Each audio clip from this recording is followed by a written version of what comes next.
ಯೋಹಾನ ಅಧ್ಯಾಯ 5 ವಚನ 17-30.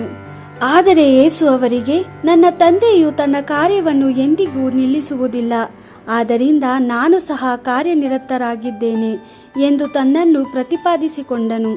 ಯೇಸು ಸಬ್ಬತ್ತನ್ನು ಉಲ್ಲಂಘಿಸಿದ್ದಲ್ಲದೆ ದೇವರನ್ನು ತನ್ನ ತಂದೆಯೆಂದು ಹೇಳಿಕೊಂಡು ತನ್ನನ್ನು ದೇವರಿಗೆ ಸರಿಸಮಾನನಾಗಿ ಮಾಡಿಕೊಳ್ಳುತ್ತಾನೆಂದು ಯೆಹೂದ್ಯರು ಆತನನ್ನು ಕೊಲ್ಲಲು ಮತ್ತಷ್ಟು ಪ್ರಯತ್ನಿಸಿದರು.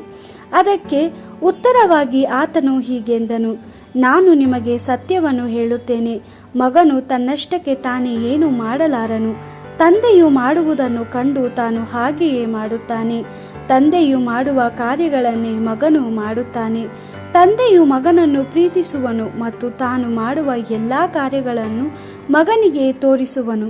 ಆದರೆ ಇದಕ್ಕಿಂತಲೂ ಹೆಚ್ಚಿನ ಕಾರ್ಯಗಳನ್ನು ತಂದೆಯು ಮಗನಿಗೆ ತೋರಿಸುವನು.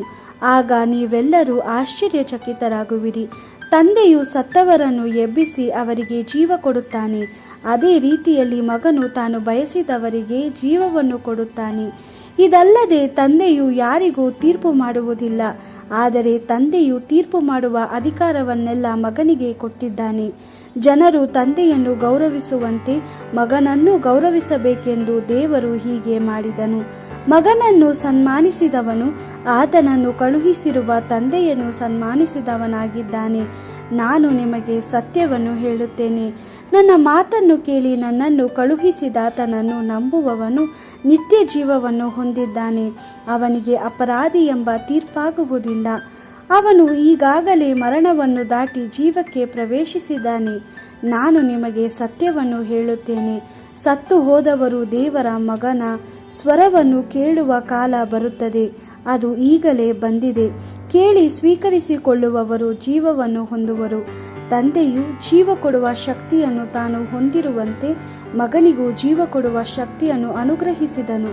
ಮತ್ತು ಎಲ್ಲ ಜನರಿಗೆ ತೀರ್ಪು ಮಾಡುವ ಅಧಿಕಾರವನ್ನು ತಂದೆಯು ಮಗನಿಗೆ ಕೊಟ್ಟಿದ್ದಾನೆ, ಏಕೆಂದರೆ ಆ ಮಗನು ಮನುಷ್ಯಕುಮಾರನಾಗಿದ್ದಾನೆ.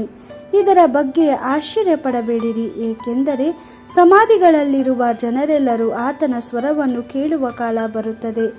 ಆಗ ಅವರು ತಮ್ಮ ಸಮಾಧಿಗಳಿಂದ ಎದ್ದು ಬರುವರು. ಜೀವನದಲ್ಲಿ ಒಳ್ಳೆಯದನ್ನು ಮಾಡಿದ ಜನರು ಪುನರುತ್ಥಾನಗೊಂಡು ನಿತ್ಯ ಜೀವವನ್ನು ಹೊಂದಿಕೊಳ್ಳುವರು.